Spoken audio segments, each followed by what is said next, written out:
Hello students, सबको मेरी तरफ से नमस्कार।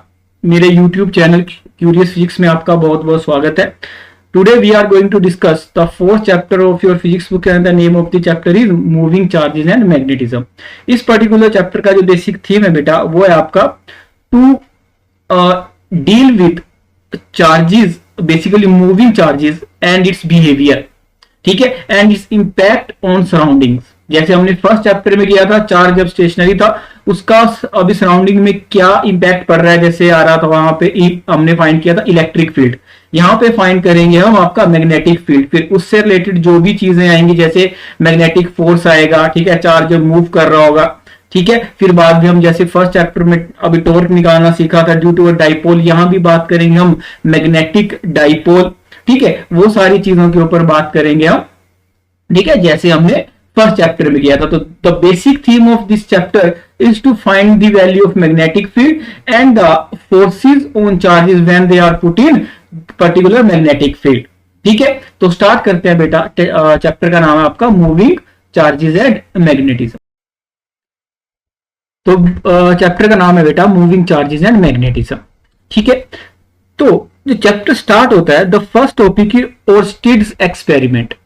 ओर्स्टिड्स एक्सपेरिमेंट क्या है? It's basically nothing. इसने क्या किया, इस सेड कि जब मतलब एक्सीडेंटली क्या हुआ कि जो आपकी कंपास होती है, कंपास का सिंपल सा अभी पर्पस क्या होता है? कंपास का सिंपल सा पर्पस होता है to show us the directions, basically north and south, ठीक है। मतलब जो इसका एक पॉइंट अगर इसको सिंपली अर्थ पे रखा जाए, ठीक है, और आसपास कोई भी मतलब कंडक्टर नहीं या फिर कोई भी चार्ज मूविंग या फिर कोई भी ऐसा अभी कंडक्टर नहीं है जिसपे करंट मूव कर रहा है, वहां पे रखा जाए तो ये नॉर्थ और साउथ डायरेक्शन में डिफ्लेक्ट होती है, ठीक है। एक पॉइंट उसका नॉर्थ की तरफ को पॉइंट कर रहा होता है और दूसरा साउथ की तरफ को, मतलब ये अर्थ की जो मैग्नेटिक फील्ड है उसको शो कर रहा होता है, ठीक है। अब एक्सीडेंटली क्या हुआ कि ये जो कंपास है इसको रखा गया किसी, मतलब एक्सीडेंटली जो करंट कैरिंग कंडक्टर है, ठीक है, उसके पास में रखा गया और ये देखा गया कि ये जो कंपास है इसकी जो नीडल है इसने मूव करना स्टार्ट कर दिया। और the basic property of this needle to move when it is placed in a magnetic field, ये मैग्नेटिक फील्ड अगर आ जाए तो ये मूव करना स्टार्ट कर देती है। तो क्या हुआ, जब इस कंडक्टर में अभी करंट पास होना स्टार्ट हुआ तो इस नीडल ने मूव करना स्टार्ट कर दिया। तो नीडल ने मूव करना स्टार्ट किया तो बोलने का मतलब क्या है? जब नीडल मूव करना स्टार्ट करेगी मतलब वहां पे कोई मैग्नेटिक फील्ड है, ठीक है, जो अर्थ मैग्नेटिक फील्ड के अलावा कोई और फील्ड है, ठीक है। तो ये समझ में आया, बोल सकते हो तो स्टार्टिंग पॉइंट टू अंडरस्टैंड कि ये जो अभी करंट कैरिंग कंडक्टर है, this current carrying conductor produce क्या? Magnetic field, and due to this magnetic field this particular magnetic needle, ये जो क्या करती है आपका, ये जो कंपास है इसने मूव करना स्टार्ट कर दिया। तो ये रिजल्ट समझ में आया, ये कंक्लूजन समझ में आया कि the compass needle is deflected perpendicular to the wire indicating the presence of magnetic field around current carrying conductor, कि ये जो करंट कैरिंग कंडक्टर है इसने क्या किया, एक मैग्नेटिक फील्ड को प्रोड्यूस किया, ठीक है। क्या मेरी बात समझ में आई? ठीक है। अब धीरे धीरे बात करेंगे अभी मैग्नेटिक फील्ड से रिलेटेड। हाँ, लेकिन एक अंडरस्टैंडिंग स्टार्टिंग में यही कि दी पर्टिकुलर ये जो आपका करंट कैरिंग कंडक्टर है ये क्या प्रोड्यूस करता है, एक मैग्नेटिक फील्ड, ठीक है। तो सिंपल सा जो कंक्लूजन था ओर्स्टिड एक्सपेरिमेंट का सिंपल सा क्या कंक्लूजन था कि करंट कैरिंग कंडक्टर और बोल सकते हो कि मतलब मूविंग चार्ज, अगर चार्ज मूव कर रहा है, स्टेशनरी है तो क्या अभी प्रोड्यूस करता था, फर्स्ट चैप्टर में अभी पढ़ चुके थे। और अगर वायर में चार्ज मूव कर रहा है तो जिसको नाम दिया हमने करंट, ठीक है। तो moving charge produce magnetic field, ठीक है, या करंट कैरिंग वायर, या बोल सकते हो current carrying conductor produce magnetic field,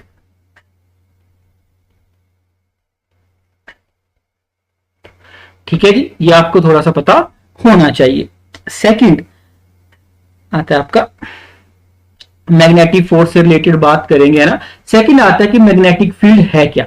magnetic field जैसे इलेक्ट्रिक फील्ड होती थी वैसे ही एक फील्ड आई जो आपका मूविंग चार्जेस या फिर करंट की वजह से प्रोड्यूस हुई, जिसको नाम दिया हमने मैग्नेटिक फील्ड। ठीक है, इलेक्ट्रिक फील्ड की अगर बात करें, आपको थोड़ा सा भी याद होगा, इलेक्ट्रिक फील्ड को डिनोट करते थे हम ई से।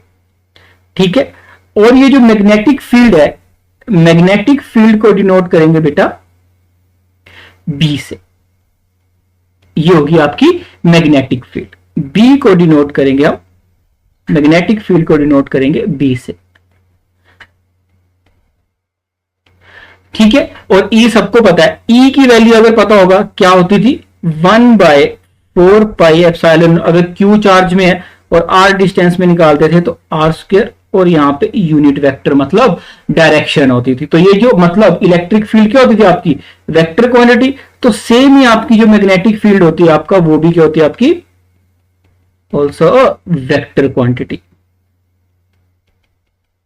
और वेक्टर क्वांटिटी है तो क्या फॉलो करेगी, अगर वेक्टर क्वांटिटी है तो it follows the superposition principle. Superposition principle का सिंपल सा मतलब है कि दो तीन मैग्नेटिक फील्ड्स हैं, यहां पे दो चीजें मायने रखती हैं, एक आपका मैग्नीट्यूड और दूसरी आपकी डायरेक्शन।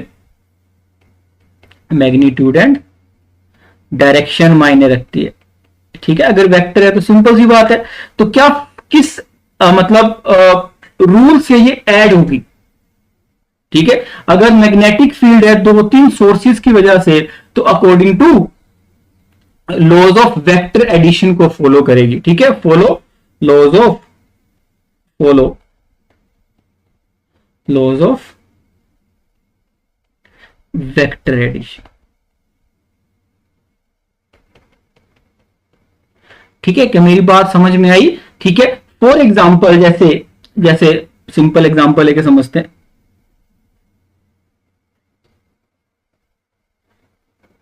अगर ये मैग्नेटिक फील्ड की दो मैग्नेटिक फील्ड्स हैं, एक की डायरेक्शन कुछ ऐसे है along for example x axis की तरफ, और B2 क्या है आपकी, दोनों के बीच में एंगल 90 डिग्री है, तो दोनों का जो रिजल्टेंट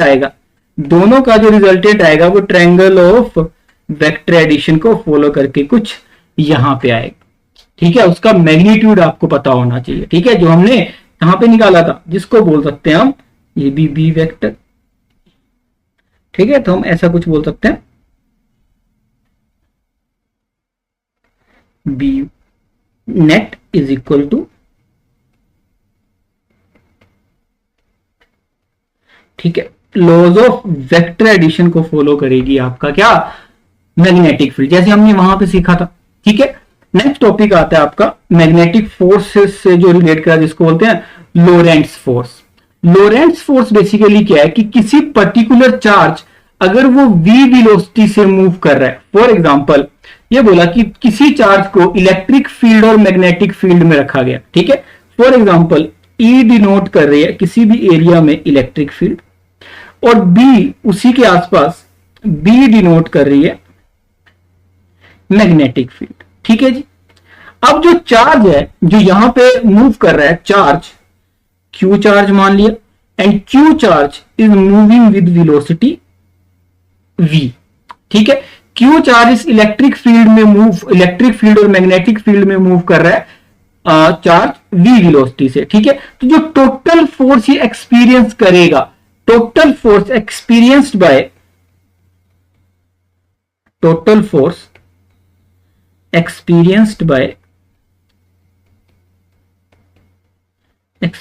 बाय चार्ज, दो तरह से ये फोर्स एक्सपीरियंस करेगा।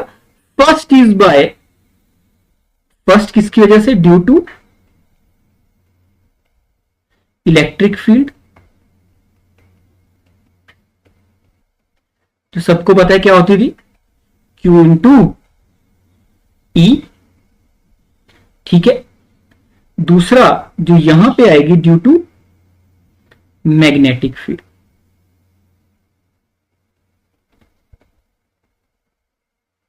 और उसको लिखा जाएगा Q into V cross B। तो F नेट कितनी एक्सपीरियंस करेगा, वो F नेट जिसको बोला Lorentz force, Q E plus Q into V cross B. Velocity भी वेक्टर और मैग्नेटिक फील्ड भी वेक्टर। और ये जो आएगी आपका, ये आएगी आपकी इलेक्ट्रिक फोर्स और ये आएगी आपकी मैग्नेटिक फोर्स। ठीक है, अब जब अब यहां पे क्या है, फोर्स क्या है, क्या वेक्टर क्वांटिटी है। और V क्रॉस बी निकालना बहुत ज्यादा जरूरी है। यहां पे मेन V क्रॉस बी क्या दिखाएगा बेटा, V cross B will give you the direction of magnetic force. ठीक है जी, जो मैग्नेटिक फोर्स की डायरेक्शन देगा आपको V क्रॉस बी। तो आपको जो आपने 11th क्लास में पढ़ा, जो आपका क्रॉस प्रोडक्ट कैसे निकालते हैं। ठीक है, अगर मैं यहां पे थोड़ा सा आपको बताऊं कि ये जो क्रॉस प्रोडक्ट कैसे निकालते हैं। क्रॉस प्रोडक्ट क्या होता है, इसको लिखते कैसे, दो वेक्टर्स का VB साइन थीटा। ठीक है, क्या V क्रॉस बी भी एक और वेक्टर होता है। V क्रॉस बी कैसे लिखा जाता है मैं आपको बताऊं। फॉर एग्जांपल जैसे V है आपका, आपको यहां पे हर जो भी क्रॉस प्रोडक्ट आएगा उस पर काम आएगा।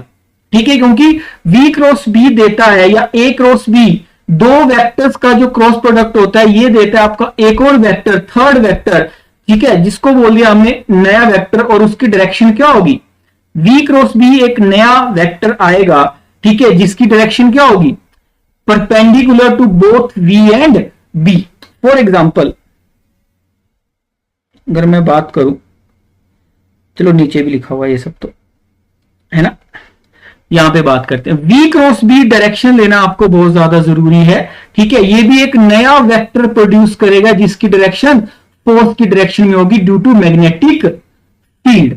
ठीक है, जैसे ये जो एग्जांपल आपकी बुक में दिए, अगर ये आपको अच्छे से दिखाई दे रहा है, इसमें क्या है कि ये V की डायरेक्शन है और ये B की डायरेक्शन है। ठीक है, और ये क्या है, पॉजिटिव Q चार्ज है।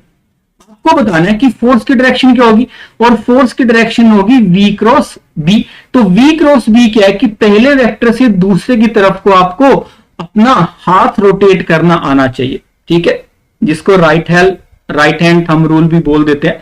ठीक है, अगर आप अपने हैंड को ऐसे रोटेट करोगे, अगर आपको मेरा हाथ दिखाई दे रहा होगा, ठीक है, V पे हाथ को रखना है, V पे हाथ को रखना है और कहां जाना है आपको, B की तरफ। और जो थंब होगा वो दिखाएगा आपको किसकी डायरेक्शन, वो किसकी डायरेक्शन देगा बेटा आपको, वो देगा आपको मैग्नेटिक फोर्स की डायरेक्शन। V पे रखना है, V क्रॉस बी है, B की तरफ घुमाना है। जो थंब है, अगर आप पहले वाले पे देखोगे तो V क्रॉस बी कर रहा हूं मैं, V क्रॉस बी V। ठीक है, अगर मेरी इमेज अच्छे से दिखाई दे रही है, मेरी picture V cross B, V पे रखोगे, B की तरफ को घुमाओगे और जो थंब होगा वो देगा आपका किसकी डायरेक्शन, F। ऐसा हर जो क्रॉस प्रोडक्ट है वहां पे पहले वेक्टर से दूसरे वेक्टर की तरफ हाथ घुमाना है और जो थंब होगा आपको थर्ड जो वेक्टर आंसर आएगा दोनों का, जो भी क्रॉस प्रोडक्ट होगा उसका डायरेक्शन देने वाला है।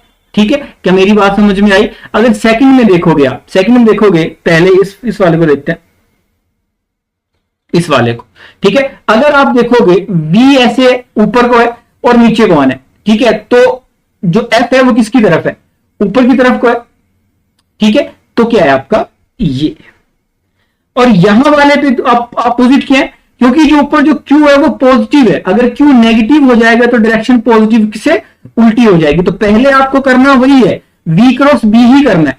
अगर पॉजिटिव है तो V क्रॉस बी की फोर्स की डायरेक्शन वहां, और जैसे ही चार्ज नेगेटिव हो जाएगा तो उसके बिल्कुल 180 डिग्री उल्टा फोर्स की डायरेक्शन। तो मेन क्या है, आपको हाथ घुमाना आना चाहिए। ठीक है, V क्रॉस बी V पे रखना है, V पे रखना है और B की तरफ को लाना है। जो थंब होगा, कोई भी दो वेक्टर का, कोई भी दो वेक्टर, यहां तो V क्रॉस बी है, आगे और भी आएंगे, I क्रॉस अभी DL क्रॉस R भी आएगा। ठीक है, तो आपको इतना याद रखना है, कोई भी दो वेक्टर है, A क्रॉस B अगर पूछा है तो A पे हाथ रखना है। कोई C वेक्टर आता है उसका आंसर, तो क्या रखना है, A पे हाथ रखना है, C की तरफ को घुमाना है। जो थंब की डायरेक्शन होगी that will give the direction of third vector C। और जो क्रॉस प्रोडक्ट होता है वो हमेशा क्या देता है बेटा, ऑलवेज गिव क्या, जो था होता है आपका एक वेक्टर प्रोड्यूस करता है। ठीक है, आपको छोटी छोटी बातें और मैं सिखा देता हूं यहां पे। ठीक है, जो यूनिट वेक्टर्स का जो क्रॉस प्रोडक्ट होता है, ठीक है, अगर आई कैप क्रॉस जे कैप है तो वो देगा आपको के कैप, ठीक है, जे क्रॉस के कैप है वो देगा आपको आई कैप, ठीक है जी, और के क्रॉस आई कैप है वो देगा आपको जे कैप। अगर उल्टा कर दोगे तो माइनस हो जाएगा। ऐसा नहीं कि I cross J is equal to J cross I, ठीक है, मतलब अगर एक वेक्टर आई डायरेक्शन में है और दूसरा वेक्टर वाई डायरेक्शन में है जे, तो आई क्रॉस जे क्या होगा, पॉजिटिव के, ठीक है। अगर जैसे ये मतलब हुआ ना इसका, अगर थोड़ा सा यहां पे एक बता देता हूं मैं, अगर ये वेक्टर आई है, ये जे है, मान के चलो इस अलोंग वी है और यहां पे बी है, तो क्या पूछना है, v क्रॉस बी। अगर v क्रॉस बी जाऊंगा तो हम कहां, बाहर की तरफ को, ठीक है, बाहर की तरफ को मतलब positive Z axis, positive Z axis, ठीक है, पॉजिटिव जेड एक्सिस, ठीक है, मतलब अगर ये दो एक्सिस है, ठीक है, ये एक्स एक्सिस, ये वाई एक्सिस, तो पॉजिटिव कहां, इस डायरेक्शन में, ठीक है, उसकी डायरेक्शन जो आएगी वो इस डायरेक्शन में आएगी, कुछ ऐसे दिखा देते हैं थर्ड वेक्टर को, ठीक है। थोड़ी सी अंडरस्टैंडिंग होनी चाहिए। और दो चीजें सिखा देता हूं यहां पे इस पर्टिकुलर बुक में। अब जो पिक्चर बनेगी वो तो 2D ही बन पाएगी ना, तो यहां पे दो साइन प्रोड्यूस किए, याद रखना। अगर ऐसा साइन दिखाई दे, ऐसा साइन दिखाई दे तो वो होता है टुवर्ड्स यू, ठीक है, मतलब कोई ऐसा वेक्टर जो perpendicular to the paper plane है, मतलब जो ये पेपर आपको स्क्रीन दिखाई दे रही है वहां से निकल के आपकी तरफ आ रहा है, ठीक है, towards you, towards you and perpendicular to the plane of paper and perpendicular to the plane of paper. सीधा रखना है याद कि आपकी तरफ आ रहा है, बाहर की तरफ को आ रहा है, ठीक है। अगर दूसरा वाला आता है, ऐसा कोई साइन है, ठीक है, तो इसका मतलब होता है away from you, away from you and again perpendicular to the plane of paper,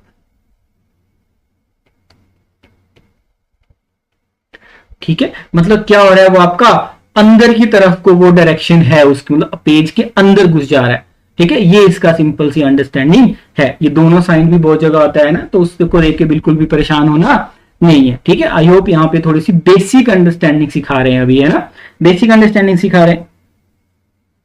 जो हमने अभी तक सीखा बस वही यहाँ पे लिखा है, ठीक है। और क्या क्या बता दिया, हाँ एक और चीज जो मैंने नहीं बताई वो है आपका यूनिट्स ऑफ मैग्नेटिक फील्ड, ठीक है। जो अभी जो यूनिट्स ऑफ मैग्नेटिक फील्ड होते हैं वो सिंपली क्या है, आपके यूनिट्स क्या है मैग्नेटिक फील्ड के, वो होते हैं आपके टेस्ला, इसको टी से डिनोट किया जाता है और लिखा जाता है टेस्ला, ठीक है। ये होते हैं एसआई यूनिट्स, ठीक है। दूसरे होते हैं जो स्मॉलर यूनिट होते हैं जिसको बोलते हैं गॉस, ठीक है। तो 1 tesla is equal to 10⁻⁻⁴ gauss, ठीक है। ये छोटे यूनिट होते हैं क्योंकि 1 टेस्ला मैग्नेटिक फील्ड बहुत ही बड़ी होती है, ठीक है। और क्या है आपका, और सिंपल QVB sin थीटा, हाँ अर्थ की मैग्नेटिक फील्ड की बात की है तो अर्थ की मैग्नेटिक फील्ड होती है 4 × 10⁻⁻5 टेस्ला के आसपास, ठीक है। और मैग्नेटिक फोर्स की डायरेक्शन V क्रॉस B, ठीक है। तो आपने जो भी अगर 11th में जो राइट हैंड जो स्क्रू रूल आपने पढ़ा होगा, ठीक है, अगर दो वेक्टर है तो आपको V से पहले से दूसरी की तरफ को फिंगर्स को कर्ल करना है, ठीक है। और जो थंब आएगा, थंब आपको क्या होगा, थर्ड वेक्टर की डायरेक्शन देगा, ठीक है जी। यहां तक आई होप मेरी बात समझ में आई होगी, सही बात है, ठीक है। चलो आगे चलते, आगे आता है आपका magnetic force in a current carrying conductor, magnetic force in a current carrying conductor. अब magnetic force in a current carrying conductor क्या है, बोला गया कि क्या लिख सकते हैं हम, फोर्स की होती है, फॉर एग्जांपल फोर्स को लिखा गया Q V क्रॉस B, जिसको हमने बोला सिर्फ मैग्नेटिक फोर्स। अब हम मैग्नेटिक फोर्स की बात करेंगे, इलेक्ट्रिक फोर्स की बात यहां पे नहीं करेंगे, ठीक है, इसको बोला गया Q V B sine theta. ठीक है, ये भी, और इसकी डायरेक्शन क्या, v क्रॉस b की तरफ। अब क्या करना है, लेकिन कंडक्टर में आपको चार्ज दिया होता है कि आपको क्या दिया होता है, करंट दिया होता है। ठीक है, अब क्या करते हैं, मान लिया कोई आपका कंडक्टर है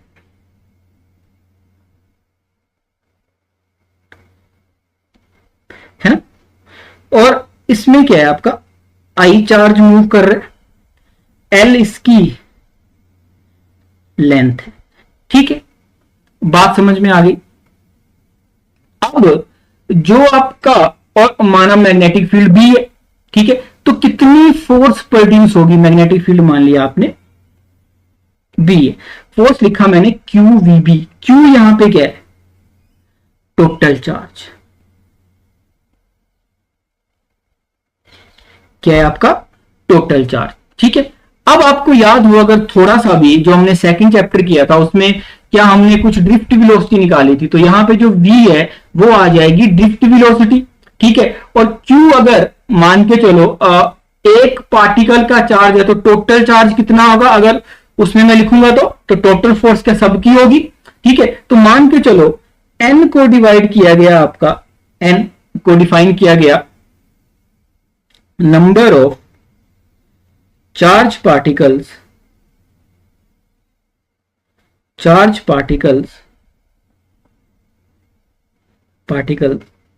पर यूनिट वॉल्यूम, है ना। तो टोटल चार्ज क्या लिखा जाएगा, या क्यू टोटल में लिखना चाहूं, कोई छोटा सा चार्ज, ठीक है, कोई भी आपका अगर मतलब किसी कनेक्टर की बात करते हैं तो वहां पे क्या था, इलेक्ट्रॉन था।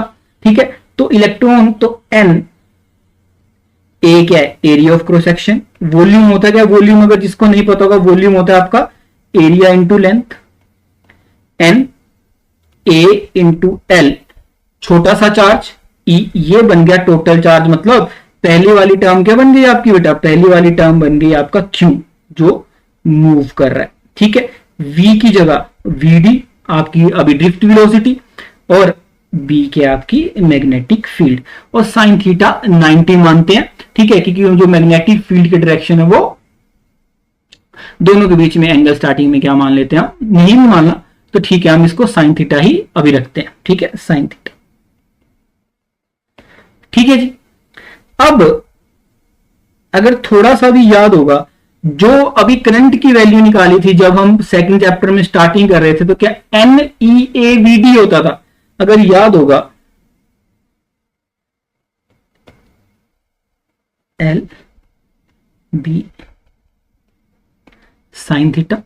ठीक है, और फोर्स की वैल्यू कितनी आई, और I की वैल्यू अगर याद होगी, I की क्या लिखा था हमने, NEAVD, तो यहां पे NEAVD को क्या पुट कर दिया मैंने, I। ठीक है, और सिंपल बन गया F मैग्नेटिक फील्ड कितनी आ गई बेटा, I L क्रॉस B। तो QVB को लिखने का एक और तरीका I into L cross B। ठीक है, सिंपल सी बात क्या मेरी समझ में आई, यहां तक समझ में आया। ठीक है, आगे चलते हैं। उसी के बेसिस पे एग्जांपल क्या है, और फोर्स की डायरेक्शन निकालना आनी चाहिए, हाथ घुमाना आना चाहिए। हाथ कैसे घूमेगा, वहां यहां पे क्या है, एल, और हाँ एल जो है और जो करंट है दोनों की डायरेक्शन सेम मानेंगे। ठीक है, जिस डायरेक्शन में करंट जा रहा होगा उसी में डिस्प्लेसमेंट वेक्टर जो एल ऊपर लिखा हुआ है उसकी डायरेक्शन मान लेंगे। ठीक है, तो अगर ये जो आपका फर्स्ट एग्जांपल है, a straight wire of mass 200 gram and length 1.5 meter carries a current of 2 ampere. It is suspended in mid-air by a uniform horizontal magnetic field as shown in the figure. Find the magnitude of the magnetic field required to keep the wire in equilibrium. बोला कि अगर wire को equilibrium में रखना है, मतलब जो wire है वो हवा में ही लटकी रहे, तो क्या उसकी जो अभी ग्रेविटेशनल फोर्स है उसको कोई फोर्स अपोज कर दे। ठीक है, तो अपोज करने के लिए अगर मैं यहां पे मैग्नेटिक फोर्स पढ़ रहे हैं, तो मैग्नेटिक फोर्स की अगर बात करूं तो आई और एल की direction same, L cross B आपको पता होना चाहिए। अगर एल क्रॉस बी आपको पता चल गया तो फोर्स की डायरेक्शन ऑटोमेटिकली आ जाएगी। अगर मैं यहां पे देखूं एल, और मैंने बोला एल और आई की डायरेक्शन सेम होगी, तो एल क्रॉस बी की जो डायरेक्शन है, एल आई की डायरेक्शन में हाथ रखा और बी यहां पे अंदर है कि बाहर है, ऊपर ही दिखाया कि अगर डॉट होगा तो बाहर, और इफ अभी आपका अगर क्रॉस है तो अंदर, तो आई क्रॉस बी, तो कहां को लगेगी फोर्स? ऊपर को। कहां को लगेगी फोर्स? आई, जहां पे आई क्रॉस बी ऊपर को फोर्स लगेगी, तो मैग्नेटिक फोर्स की डायरेक्शन क्या होगी बेटा? ये, और वैल्यू तो उसको पता ही है आपको, आई एल क्रॉस बी। ठीक है, ये सिंपल आ गया। और नीचे को वेट कितना है? M G. ठीक है, तो एम जी को बैलेंस कर रहा है I dot L cross B. तो सिंपल है, अगर नेट फोर्स जीरो है तो M G should be I L B sine theta. अब यहां पे एल और एल ऐसे जा रहा है, बी अंदर को, तो यहां पे थीटा कितना है? 90, और साइन 90 कितना होता है? 1। और मास यहां पे कितना दिया है? 200 ग्राम। 200 ग्राम को मैंने केजी में कन्वर्ट कर लिया। ठीक है जी। और जी तो 10 होता है, 10 मीटर पर सेकंड स्क्वायर। आई आपको दिया हुआ है 2 एम्पियर। एल बी आपको यहां पे दिया है शायद 1.5, और बी आपको निकालना है। बी आपको निकालना है, तो सिंपल सी बात है। 200 ये तो कट गया आपस में, ठीक है, और 2 से 2 भी कट गया आई थिंक, तो आएगा आपका बी की वैल्यू आएगी 1/1.5 टेस्ला, जिसकी वैल्यू जहां तक मुझे लगता है 0.65 टेस्ला आएगी। 0.65 टेस्ला आएगी। ठीक है, डायरेक्शन निकालने के लिए आपको फर्स्ट वेक्टर से दूसरे वेक्टर की तरफ हाथ घुमाना आना चाहिए। जो आपकी फिंगर, जो थंब की डायरेक्शन होगी वो क्या देगी आपको? फोर्स की डायरेक्शन। फोर्स का फॉर्मूला याद करने में कोई दिक्कत नहीं है, ठीक है, इजीली हो जाएगा एग्जाम में। लेकिन जब फोर्स बैलेंस करने की बारी आएगी तो फोर्स क्या है? Force is a vector quantity, तो it must be in your mind that what will be the direction of force. Force की डायरेक्शन आपको पता होनी चाहिए। ठीक है जी। नेक्स्ट क्वेश्चन इसी का, ये इजी है। If the magnetic field is parallel to the positive Y axis. Y axis क्या माना बेटा इन्होंने यहां पे? ये माना है मतलब परपेंडिकुलर, इस डायरेक्शन में माना है। एंड दी मतलब ये बेसिकली ना अंदर की तरफ को है। ठीक है, अब 2D में दिख नहीं रहा, ये एक्स एक्सिस है, ये जेड एक्सिस है। ठीक है, ये एक्स एक्सिस है, जेड एक्सिस है, और जो वाई एक्सिस है वो ऐसा कुछ है। ठीक है, हाँ, लेकिन बुक में दिखा नहीं पा रहे, तो ऐसा नहीं कि ये बीच से निकला है। ठीक है, ये तीनों आपस में परपेंडिकुलर है। ठीक है, एक्स वाई जेड एक्सिस के तीनों आपस में, पर दीज आर दी परपेंडिकुलर। ठीक है, Y axis and the charge particle is moving along the positive x-axis, which way would the Lorentz force be for an electron and a proton? ठीक है, magnetic field y direction में है, मतलब अंदर की direction को है, तो v क्रॉस b, अगर चार्ज पॉजिटिव है तो v क्रॉस b, ठीक है, क्या होता है यहाँ पे? v क्रॉस b क्या होगा? v क्या है? अगर v i डायरेक्शन में, y मान लिया j और z मान लिया k, तो i क्रॉस j होना चाहिए, v क्रॉस b। ठीक है, तो फर्स्ट केस में क्या है? जो Q होता था ऊपर वो पॉजिटिव, लेकिन पहले क्या? इलेक्ट्रॉन पे चार्ज क्या होता है बेटा? नेगेटिव। दैट्स वाई जो वैल्यू आएगी वो आएगी तो ऊपर, लेकिन चार्ज नेगेटिव है तो फोर्स की डायरेक्शन कहां आएगी बेटा? नीचे। तो फर्स्ट का होगा आपका negative Z axis, negative Z axis. Second का आएगा आपका, इसमें चार्ज भी पॉजिटिव है, और आई क्रॉस जे या वी क्रॉस बी की क्या ऊपर को आएगी? तो positive Z axis, positive Z axis. जिसको नहीं समझ में आया वो क्या था? अगर कोई, मैं इसने ये बोला कि अगर चार्ज v यहां पे जा रहा है और b की वैल्यू यहां अंदर को है, ठीक है, तो v क्रॉस b क्या है? ऊपर को आएगा v क्रॉस b, और चार्ज नेगेटिव है, v क्रॉस b तो ऊपर को ही आएगा। v क्रॉस b, इसमें बिल्कुल ही कंफ्यूजन होना कि क्या आएगा। v क्रॉस b की डायरेक्शन तो ऊपर को ही आएगी, लेकिन चार्ज नेगेटिव है, दैट्स वाई फर्स्ट केस में एफ नेट नेगेटिव आएगा, नेगेटिव जेड एक्सिस की तरफ को आएगा। और सेकंड केस में तो पॉजिटिव है, तो उसमें ऊपर की तरफ को ही आएगा।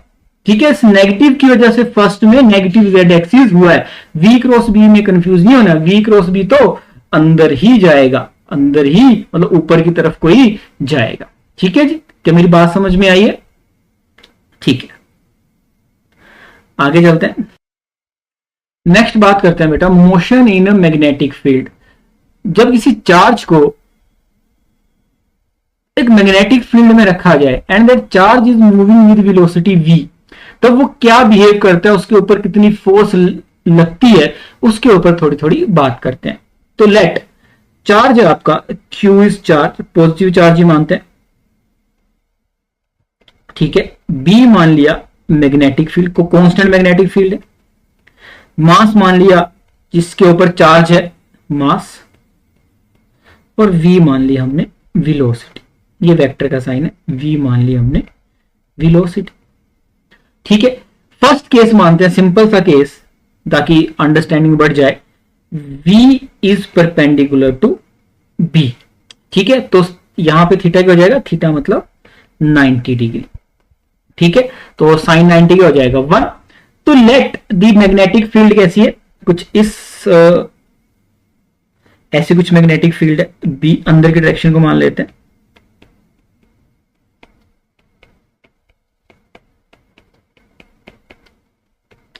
ये मैग्नेटिक फील्ड है, बी मैग्नेटिक फील्ड है, और बी कहां को है, अंदर की डायरेक्शन को है। बी कहां बेटा, अंदर की डायरेक्शन को है बी।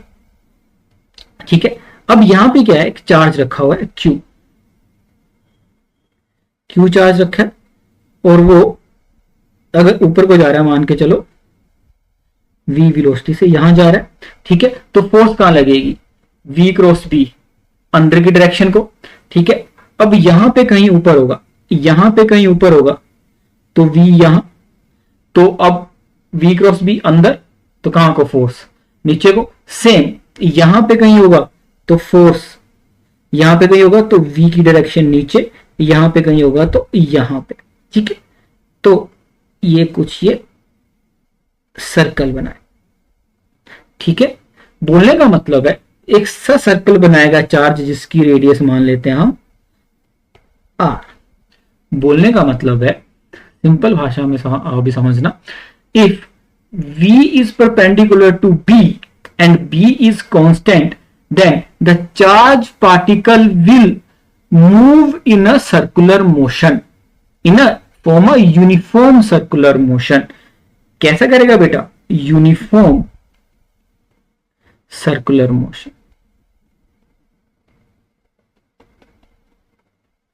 क्या मेरी बात समझ में आई? वो किस में घूमता रहेगा, सर्कुलर मोशन में घूमता रहेगा, क्योंकि इस डायरेक्शन में भी एफ एम कहां होगा, अंदर की डायरेक्शन को, यहां भी कहां होगी मैग्नेटिक फील्ड, अंदर की डायरेक्शन को, और यहां भी कहां होगी, अंदर, और यहां भी कैसे होगी। ठीक है, कैसे, पहले केस में v क्रॉस बी अंदर ऊपर वाले में, v यहां, b अंदर नीचे वाले में। ठीक है, तो वैसे करके यहां वाले पे सबसे नीचे वाले में ये v ऊपर की डायरेक्शन को। ठीक है, एक सर्कुलर मोशन या फिर uniform circular motion. 11th class में याद होगा, तो यहां पे सेंटर की तरफ को फोर्स क्या है, जिसको मैं कांस्टेंट फोर्स, जिसको मैं मैग्नेटिक फोर्स का नाम दे रहा हूं तब से, जिसकी वैल्यू कितनी आएगी, Q V B, और साइन 90 क्या होता है 1, तो सिंपल आ गया V क्रॉस B आ गया सिंपल VB, और this particular force is equal to the centripetal force. यही किसके बराबर आ गया बेटा, सेंट्रीपिटल फोर्स के बराबर आ गया। तो इसको मैं क्या लिख सकता हूं, इज इक्वल टू, मतलब this magnetic force will apply या will provide the necessary centripetal force. तो इसको मैं क्या लिख सकता हूं, सेंट्रीपिटल फोर्स की अगर आपको थोड़ी सी भी याद होगा, ऐसे लिखते थे ना, mv² by r is equal to qvb, because f centripetal force is equal to mv by r।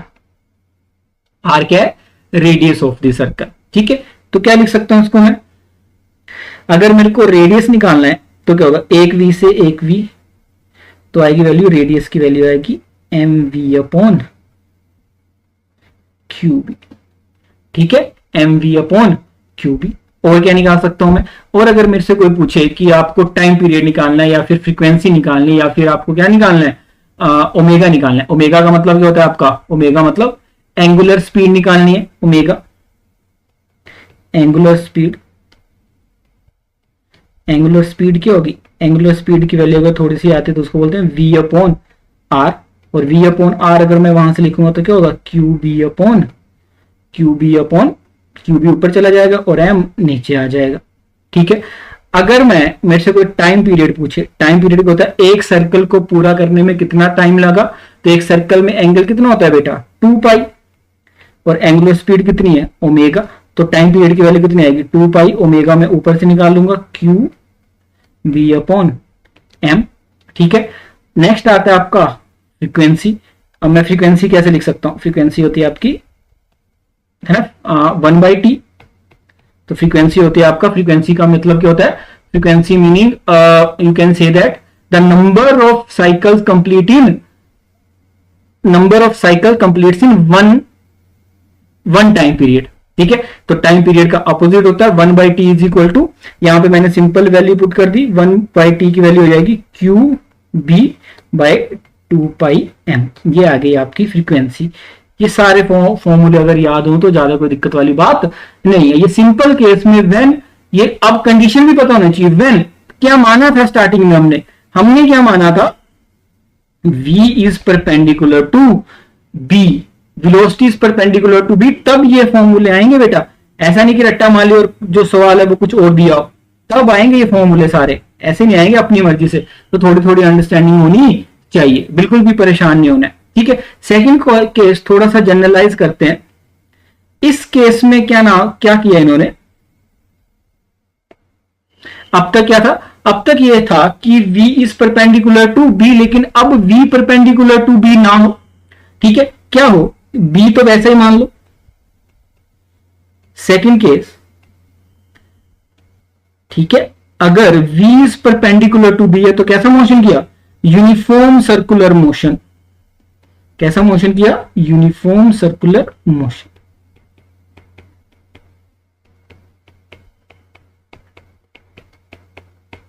ये कोई कांस्टेंट मैग्नेटिक फील्ड है सेकंड केस में।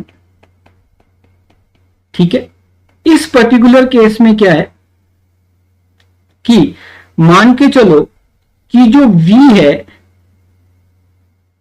v क्या है? हॉरिजॉन्टल के साथ एक कंपोनेंट बना रहा है थीटा के अलोंग चार्ज की वेलोसिटी है। तो उसके दो कंपोनेंट हो जाएंगे, one is horizontal component and other is vertical component. ठीक है, जिसको नाम दिया, यहां वाले को नाम दिया v पैरेलल, जो बेसिकली होगा क्या? v कोस थीटा, और ऊपर वाला क्या होगा आपका?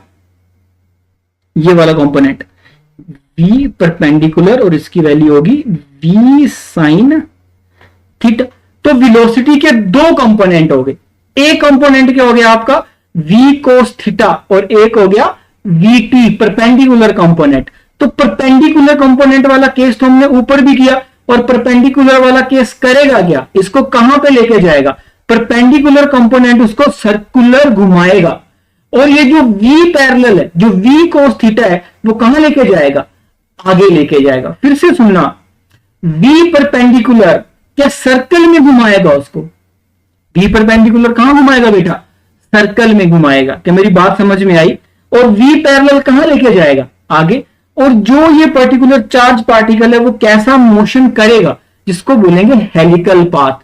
ये मतलब हुआ कि ऐसे सर्कल भी कर रहा है और आगे भी जा रहा है, सर्कल भी कर रहा है और आगे भी जा रहा है। सर्कल करने के लिए अभी रिस्पॉन्सिबल कौन? vt। vt responsible for perpendicular, responsible for circular motion, and v parallel for moving forward, or you can say for translation, for translatory motion.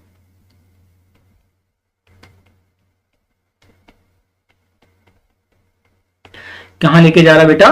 आगे लेके जा रहा है। क्या मेरी बात समझ में आई? तो मोशन कैसा होगा? सर्कुलर भी होगा और आगे भी जाएगा। ठीक है, कुछ ऐसा होगा।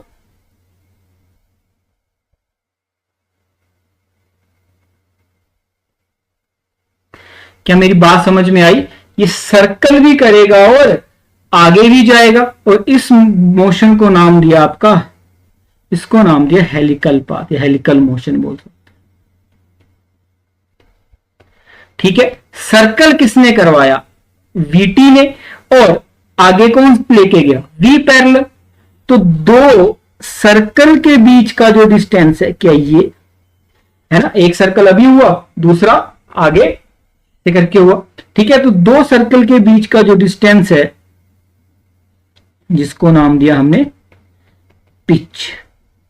क्या नाम दिया हमने? पिच। क्या आगे ले जाने के लिए रिस्पॉन्सिबल कौन? V parallel. तो पिच की वैल्यू कितनी होगी? अगर टाइम पीरियड टी है, टाइम पीरियड तो हमने निकालना सीखा ही ऊपर, तो पिच की वैल्यू क्या होगी? पिच की वैल्यू होगी आपका V parallel into time period. और टाइम पीरियड अगर याद होगा, यहां पे निकाला है देखो, 2 pi by Q B into M, अगर याद होगा। और है ना, तो सिंपल सिंपल आपको डायरेक्ट पुट करनी है वैल्यूज, बस बिल्कुल भी परेशान नहीं होना, आंसर डायरेक्टली आने लगेंगे। ठीक है, और बाकी अगर कोई भी चीज निकालनी है, जैसे हेलिकल पाथ की कोई रेडियस पूछ ले, तो वी परपेंडिकुलर लेके चलना है। क्या लेके चलना है? V perpendicular. क्या लेके चलना है? V perpendicular. ठीक है, ऊपर जहां पे वी है वहां पे क्या लिखना है? अगर कोई रेडियस पूछ ले तो रेडियस की वैल्यू क्या है? अगर वैसे पूछ ले रेडियस तो क्या है? M V by Q B. तो यहां पे एम वी की जगह क्या होगा? V perpendicular divide by Q B, क्योंकि V perpendicular is responsible for circular motion. ठीक है, वह आगे वाला मोशन कौन करेगा? V parallel. और टाइम पीरियड कहां से आएगा? टाइम पीरियड जब एक सर्कल पूरा करेगा, वो टाइम पीरियड को वी पैरेलल से मल्टीप्लाई करोगे तो क्या आ जाएगा बेटा? पिच आ जाएगी। क्या आ जाएगा? पिच आ जाएगी। आई होप आपको मेरी थोड़ी बहुत बातें समझ आई होंगी। ठीक है जी, नेक्स्ट आता है आपका एग्जाम्पल है, what is the radius of the path of electron and charge moving at a speed of this in a magnetic field of this perpendicular to it, what is its frequency, calculate the energy। तो क्या पूछा है सबसे पहले? what is the radius पूछी है, तो radius तो सिंपल ही है। ठीक है, रेडियस अगर पूछी है तो रेडियस का फॉर्मूला आई थिंक है M V by Q B. ये देखो M V by Q B, सीधा पुट करोगे, मास भी दिया, व्यू भी दिया, क्यू बी भी दिया, दोनों के बीच में एंगल कितना है? 90। तो एम वी मास कितना है? 9.1 into 10 raise to power minus 31। M V velocity भी दी है 3 into 10 raise to power 7। M V Q कितना है? Charge on electron 1.6 into 10 raise to power कितना है? I think minus 19। और मैग्नेटिक फील्ड भी दी है 6 into 10 raise to power minus 4 है। और आपका टेस्ला क्या फॉर्मूला है? R is equal to M V by Q B. तो आर की वैल्यू आएगी आई थिंक 25 सेंटीमीटर। आर की वैल्यू आएगी 28 सेंटीमीटर। ठीक है, 28 सेंटीमीटर आएगी। सेकंड क्या है? Find the frequency. What is the frequency? क्या हमने टाइम पीरियड के फ्रीक्वेंसी का फॉर्मूला अगर याद होगा, ऊपर ही निकाला frequency Q B by 2 pi M. Q B by 2 pi M frequency अगर निकालोगे, Q B by 2 pi M. Q यहां पे क्या है? 1.6 into 10 raise to power minus 19। B क्या है? 6 into 10 raise to power minus 4। 2 पाई की वैल्यू पता है 2 इंटू 3.14। और एम क्या है? 9.1 into 10 raise to power minus 31। Frequency आएगी आई थिंक 17 मेगा हर्ट्स। ठीक है, सिंपल उनकी फ्रीक्वेंसी के यूनिट के होते हैं हर्ट्स। तो यहाँ पे 17 into 10 raise to power 6 hertz आएगा। थर्ड है आपका what is the kinetic energy. Kinetic energy सबको पता है क्या होती है? Half M V square. Half M V square, तो हाफ मास कितना है? 9.1 into 10 raise to power minus 31। V कितना दिया हुआ है? 3 इंटू 10 सॉरी वी, हाँ 3 into 10 raise to power 7। 3 into 10 raise to power 7 का होल स्क्वायर। और इसकी वैल्यू आएगी I think 2.5 kilo electron volt. 2.5 kilo electron volt. ठीक है, तो सिंपल सिंपल कैलकुलेशंस वाले सवाल हैं, ज्यादा कुछ भी परेशान होने वाली बात नहीं है। आई होप आपको यहां तक थोड़ी बहुत अंडरस्टैंडिंग सही से हुई होगी कि फोर्स कैसे निकालना है। ठीक है, तो आज के लिए इतना ही, बाकी करेंगे नेक्स्ट लेक्चर पे, तो वहां पे फाइंड करेंगे हम कि मैग्नेटिक फील्ड निकालते कैसे। यहाँ पे जो मैग्नेटिक फील्ड मान के चल रहे हैं वो मैग्नेटिक फील्ड निकालते कैसे हैं। तब तक के लिए thank you so much, take care.